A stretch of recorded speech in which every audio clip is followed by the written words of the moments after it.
Bienvenue sur la chaîne du NPA. Nous allons parler aujourd'hui pandémie, crise écologique, conséquences et accélérateurs de la crise du capitalisme mondialisé. C'est parti.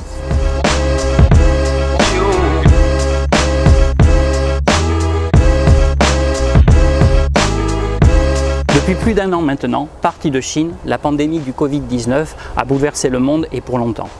Avec plus de 110 millions de personnes contaminées, 2,5 millions de personnes décédées, la pandémie continue de se développer, de se répandre à travers le monde, d'autant qu'apparaissent de nouveaux variants encore plus contagieux. La pandémie a été le déclencheur imprévu d'une récession mondiale que les économistes prévoyaient depuis longtemps. Cette pandémie n'est pas une catastrophe naturelle extérieure au capitalisme, un accident de parcours dont nous pourrions sortir rapidement et que tout redevienne comme avant. C'est un nouvel épisode de la crise écologique qui, année après année, a pris un tour de plus en plus global et de plus en plus catastrophique. L'ensemble de la population mondiale se retrouve aujourd'hui confrontée à une même crise écologique, sanitaire, sociale, économique. La crise globale du capitalisme qui aujourd'hui non seulement est incapable de satisfaire les besoins de l'humanité, mais menace sa survie même. Nous allons discuter des causes de cette crise écologique globale et de comment elle s'inscrit dans les contradictions du capitalisme exacerbées par 40 années de mondialisation financière. Cette crise est le révélateur et un facteur aggravant de la faillite du capitalisme, aujourd'hui sans retour en arrière possible. Pour les scientifiques, le Covid-19 est un cas d'école d'émergence d'une maladie infectieuse qui passe d'une espèce à une autre, ce qu'on appelle une zoonose. Des virus adaptés à des espèces animales sauvages chez qui ils sont complètement inoffensifs peuvent passer à l'espèce humaine par l'intermédiaire d'autres espèces comme par exemple les pangolins ou les dromadaires.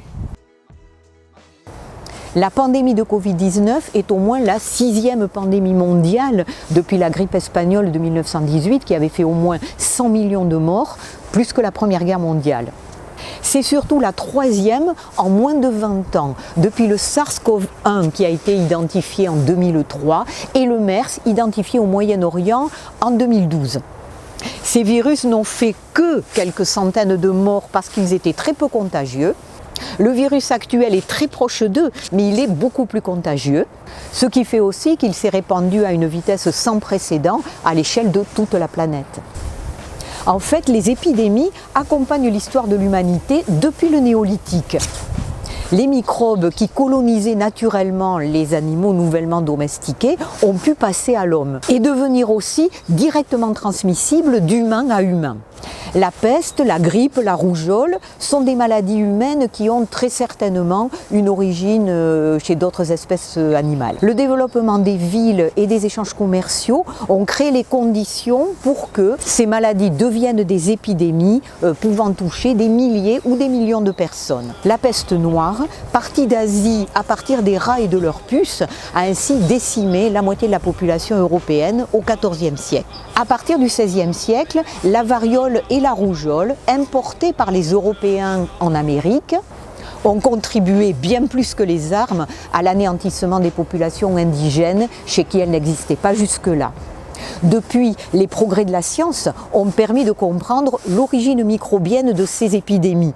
L'amélioration des conditions sanitaires, comme l'invention des vaccins, avec les travaux de Jenner, Pasteur et Koch au XIXe et au XXe siècle, ont permis de réduire les épidémies, voire de les éradiquer, comme la variole dans les années 80. Pourtant, malgré les progrès de la médecine, de nouvelles épidémies apparaissent depuis une cinquantaine d'années. Le virus du sida, par exemple, passé du singe à l'homme dans les années 70 en Afrique, a, une dizaine d'années plus tard, créé une pandémie à l'échelle du monde qui continue de faire des ravages aujourd'hui, notamment dans les pays pauvres qui ne peuvent acheter les médicaments les plus efficaces. Le virus Ebola, identifié au Zaïre en 1976, fait régulièrement des réapparitions, comme actuellement. 60% des maladies infectieuses des humains ont une origine animale plus ou moins ancienne. Et cette fréquence a augmenté pour atteindre 70 à 80% des maladies émergentes récentes. Les scientifiques estiment à 1 700 000 le nombre de virus non découverts présents aujourd'hui chez les oiseaux et les mammifères. 850 000 pourrait avoir la capacité d'infecter les humains. Ils alertent donc sur les risques de voir s'ouvrir l'ère des pandémies. Le problème est clairement identifié depuis des années par les épidémiologistes. Bien qu'elles trouvent leur origine chez les animaux, ces émergences à répétition sont déterminées par les activités humaines, par la généralisation des rapports d'exploitation capitalistes dans le cadre de la mondialisation financière. 3 raisons au moins relient l'émergence du Covid-19 à la mondialisation capitaliste. Premièrement, les conditions de l'émergence du virus.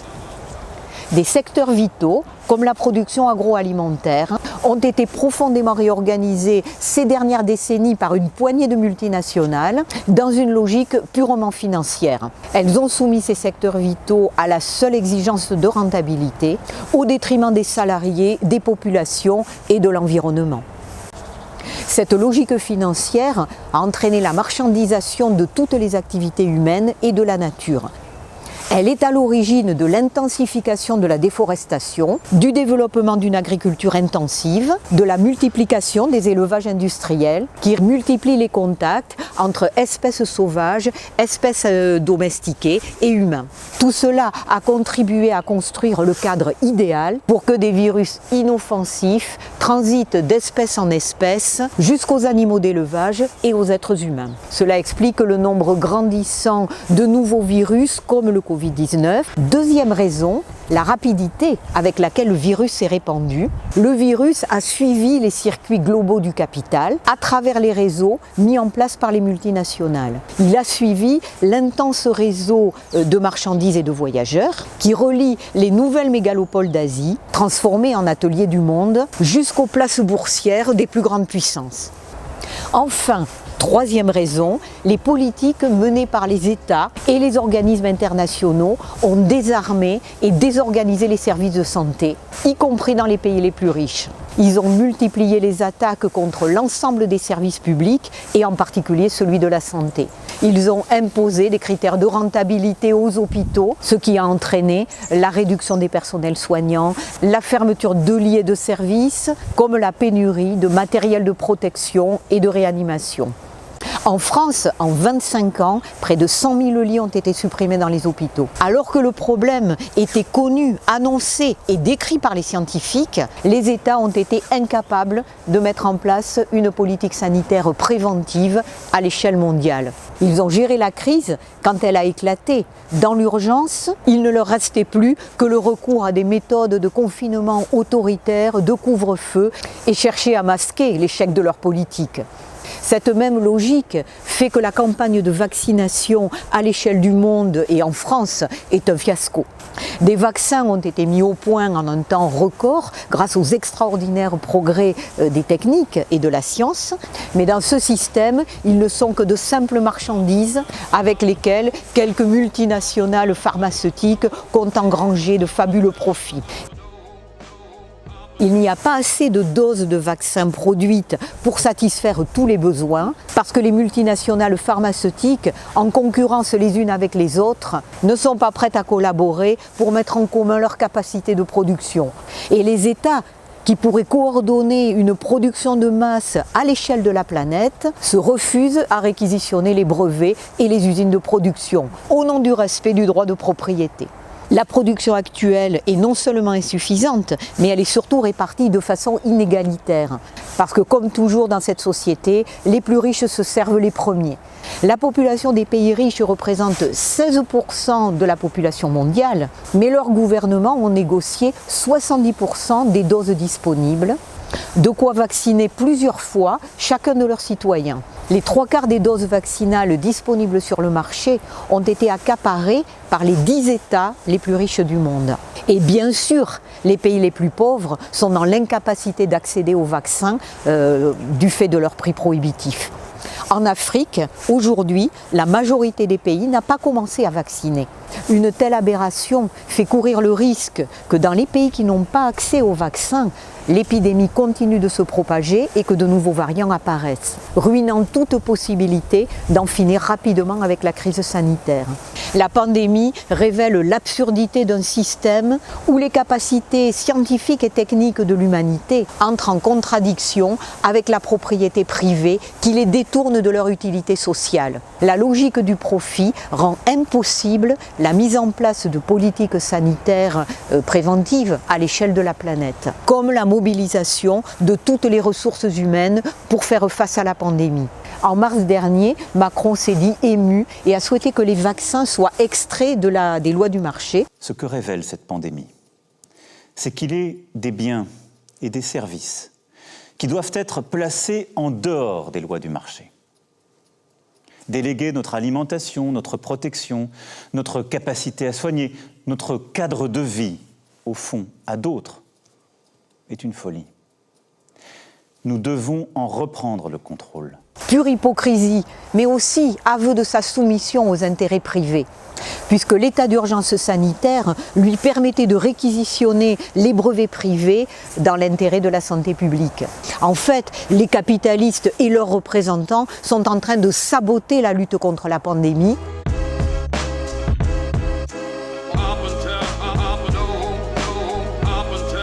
La crise du Covid-19 n'est pas une fatalité, c'est la conséquence de la crise écologique globale. Cette crise écologique est le produit de l'exploitation des hommes et de la planète. Année après année, les rapports des experts scientifiques de l'ONU dressent un portrait de plus en plus catastrophique de la crise climatique. Depuis une cinquantaine d'années, toute une série de problèmes se sont amplifiés, généralisés à l'ensemble de la planète. L'accumulation des gaz à effet de serre dans l'atmosphère, l'épuisement des sols en raison du développement d'une agriculture intensive, la surexploitation et la pollution des océans, l'augmentation et la dégradation des prélèvements d'eau douce, les pollutions chimiques de l'air et de la terre, l'épuisement des ressources naturelles, la déforestation, l'effondrement de la biodiversité, conséquence de la réduction des habitats naturels.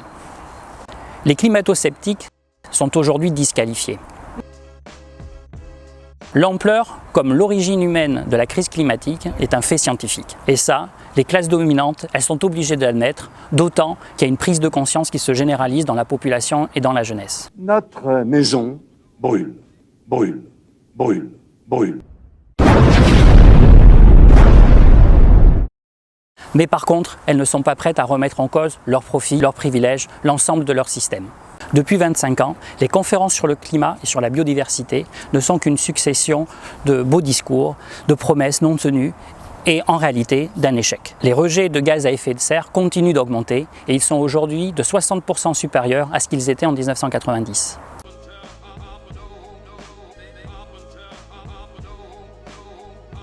La biodiversité continue à s'effondrer à un rythme inédit dans l'histoire de la Terre. Depuis l'accord de Kyoto de 1995, de COP au COP, on a eu de beaux discours sur la planète. Mais les États n'ont jamais pris de décision politique susceptible de porter atteinte à la propriété privée, aux privilèges des multinationales. Au contraire, les conférences pour le climat sont toujours restées soumises à la logique des marchés et ne sont de fait que des foires commerciales pour le capitalisme vert. En réalité, la transition écologique n'a pas échappé au parasitisme de la finance. Au nom de la lutte pour la réduction des émissions de gaz à effet de serre, ils ont mis en place des marchés de compensation qui permettent aux multinationales de continuer à polluer. Elles sont censées compenser leurs émissions par la plantation d'arbres, mais qui ne compensent en rien leur destruction, et ont par contre surtout ouvert des marchés spéculatifs autour du droit à polluer.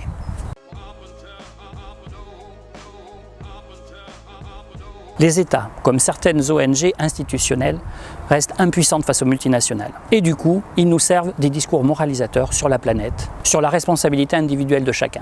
Les discours moralisateurs prétendent que c'est la croissance démographique et le développement de la science et des techniques qui seraient responsables de cette crise écologique. La surpopulation n'est pas la cause première. En réalité, c'est l'exploitation des hommes et de la nature et les effroyables inégalités sociales qui se sont développées à l'échelle de la planète avec la mondialisation capitaliste.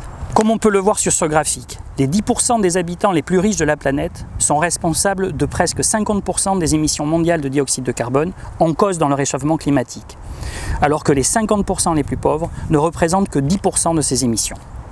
On peut même dire que pour 1/6 de la population mondiale, la plus pauvre, les émissions de CO2 sont tout simplement proches de zéro. En fait, ce qu'il faut retenir, c'est que non seulement la partie la plus pauvre de la population mondiale n'est pas responsable du réchauffement climatique ou de la crise écologique en général, mais que c'est elle, cette partie-là de la population, qui en subira le plus les conséquences et qui n'est pas préparée à l'affronter. C'est en cela que la crise écologique est un profond révélateur des effroyables inégalités sociales qui se sont développées avec la mondialisation.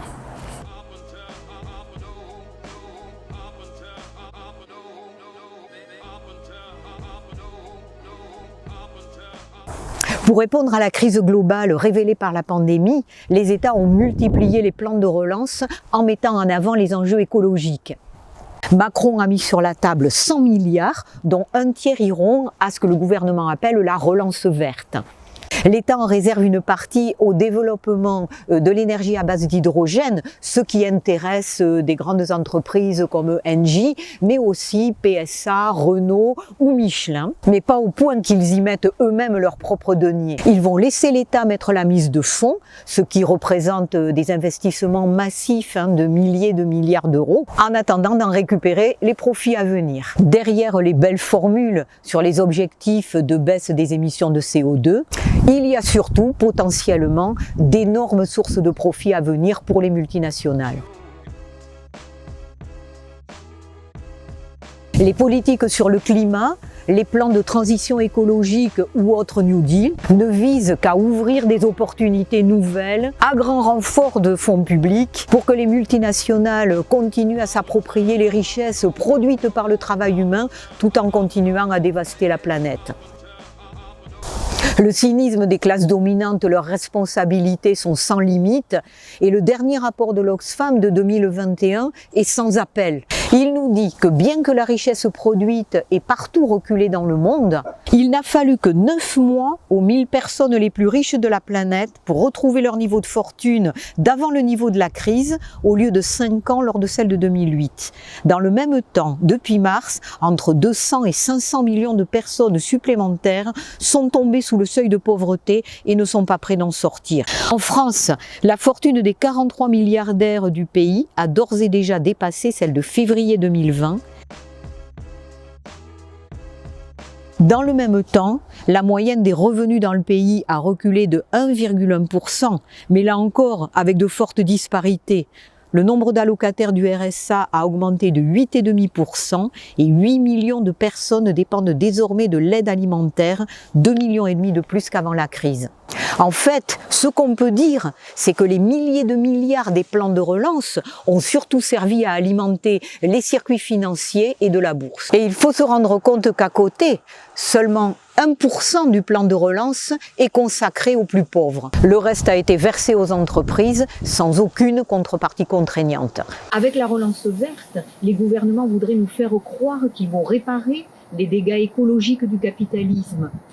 Mais ils ne continuent à jurer que sur les lois du marché, la multiplication des taxes, la privatisation généralisée de la nature, développement durable, mécanisme de compensation, marché mondial du carbone. Derrière tous ces termes, il y a une formidable escroquerie pour nous vendre un éco-capitalisme, une éco-finance à travers lesquelles les multinationales espèrent faire des éco-profits. Mais ce capitalisme vert reste à l'image du capitalisme actuel, essentiellement financier, spéculatif, prédateur.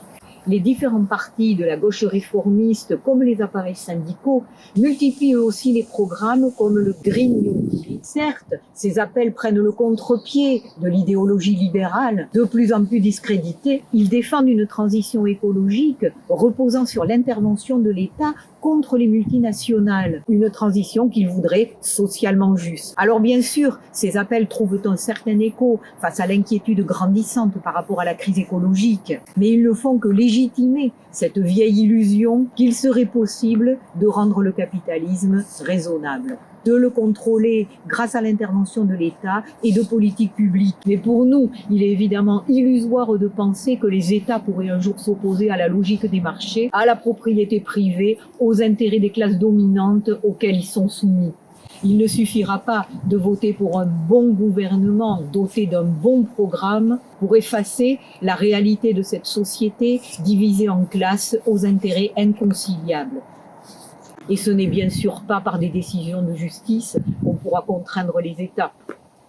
Oxfam, Greenpeace, la Fondation Hulot et d'autres viennent de remporter un succès de justice en faisant condamner l'État pour ne pas avoir respecté ses propres engagements en matière de réduction des gaz à effet de serre. Les révolutionnaires, la solution, elle est dans la prise en main par les exploités eux-mêmes de la marche de toute la société. Mais les consciences évoluent, notamment dans la jeunesse, révoltée par l'inaction des gouvernements comme par le cynisme des classes dirigeantes. Tout le monde voit bien qu'il ne suffira pas de changer des comportements individuels pour répondre aux enjeux de la situation. Car c'est une crise profonde, systémique, qui implique de remettre en cause l'ensemble de l'organisation sociale. C'est ce qui s'exprime dans les très nombreuses manifestations de la jeunesse pour le climat depuis plusieurs années. C'est aussi ce qui s'exprime dans l'apparition de courants nouveaux comme Extinction Rebellion et d'autres qui ont multiplié les actions type blocage. Leurs partisans rejettent les dérives de la société de consommation et lui opposent des différentes formes de décroissance, des circuits courts, la relocalisation des entreprises. Ils nous disent qu'il faudrait réduire les activités humaines pour en réduire l'impact sur l'environnement en prônant différentes formes de sobriété.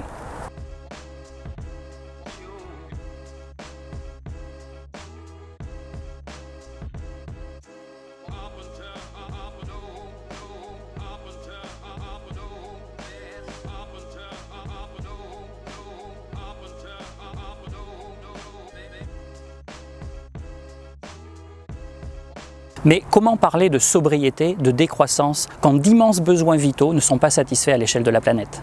Prise dans sa globalité, la société humaine ne produit pas trop de biens. Toute une partie de la population mondiale n'a pas pleinement accès à la santé, à l'éducation, au logement, à l'alimentation, ni même à l'eau potable. Ainsi, selon l'Oxfam, près de la moitié de la population mondiale vit avec moins de 5,5 $ par jour. Cela a des conséquences concrètes. 2,2 milliards de personnes n'ont pas d'eau potable chez elles. 2,3 milliards n'ont pas accès à des toilettes. En conséquence, chaque jour, plus de 800 enfants de moins de 5 ans meurent de diarrhée parce qu'ils n'ont pas accès à de l'eau salubre. Et 10 000 personnes meurent parce qu'elles n'ont pas accès à des soins de santé abordables. Parler de décroissance n'a pas plus de sens que de lui opposer la croissance économique. Car la vraie question, c'est qu'est-ce qu'on produit? Est-ce qu'on produit des biens sociaux utiles pour les populations ou est-ce qu'on produit des marchandises pour alimenter la machine à profit? Aller jusqu'au bout de la critique de cette organisation sociale incapable de tenir compte des limites de la planète, c'est faire le lien entre crise écologique et capitalisme, c'est-à-dire la course au profit, la logique du marché, la logique de l'accumulation du capital. Il n'y a pas de solution à la crise écologique dans le cadre du système capitaliste. La propriété privée et la course au profit qui aggrave les inégalités, empêche toute organisation planifiée de l'économie et engendre tout autant la pénurie que le gaspillage. Le sentiment d'impuissance face à la catastrophe annoncée s'exprime aussi dans le renouveau des théories catastrophistes. Théorie de l'effondrement, qu'on appelle la collapsologie. C'est-à-dire l'idée qu'il est désormais trop tard pour enrayer l'effondrement de la civilisation. Et que c'est à cela qu'il faut se préparer.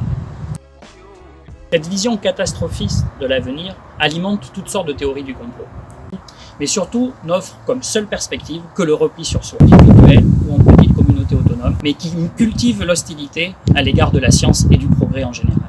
Cela revient à renoncer à lutter collectivement par la lutte sociale pour changer les choses. L'effondrement, au sens d'être privé de ce qui est nécessaire pour vivre, est déjà une réalité pour toute une partie de la population mondiale, comme on l'a vu, c'est-à-dire l'accès à la santé, l'accès à l'eau, l'accès à l'alimentation, l'accès à l'éducation.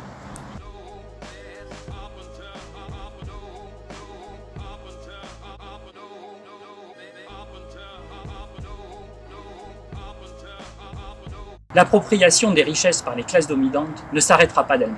Elle se poursuivra sans limite tant qu'il y aura de la main-d'œuvre à exploiter, des ressources naturelles à piller. Ce qui faisait dire à Marx, le capital épuise les deux seules sources de toute richesse, la terre et les travailleurs.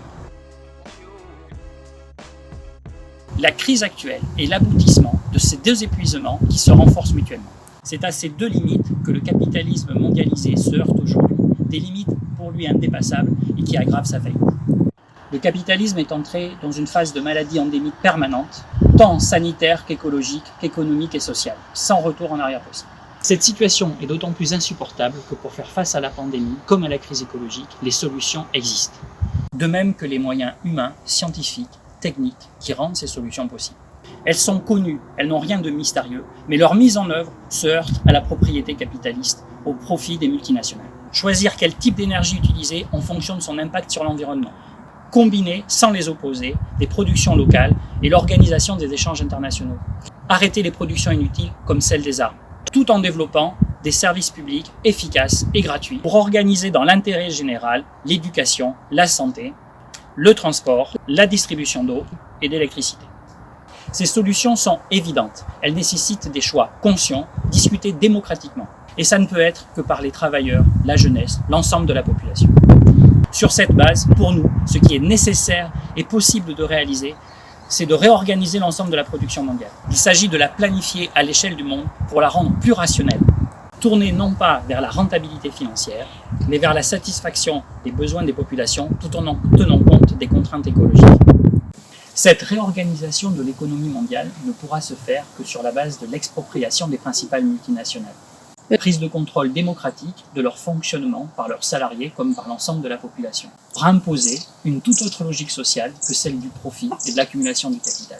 La crise que nous vivons révolte largement. Elle contribue à transformer les consciences. Et nécessairement, elle aboutira à des luttes, à des révolutions, à travers lesquelles se poseront la transformation révolutionnaire de l'organisation de cette société. Le monde d'après ne pourra être construit que par ceux qui, dès aujourd'hui, le font tourner par le travail, par ceux qui sont confrontés tous les jours à l'aberration de ce système. L'enjeu est bien de savoir quelle classe dirigera la société, quels intérêts sociaux détermineront le fonctionnement de l'économie, ceux d'une minorité de possédants ou ceux de l'ensemble de la population et de son environnement. Et les deux sont plus que jamais antagonistes. Pour satisfaire les besoins de tous, en respectant les limites de l'environnement, il faut planifier démocratiquement l'économie à l'échelle du monde. C'est la seule base possible pour une société humaine, communiste, pleinement consciente de faire partie intégrante de son environnement naturel.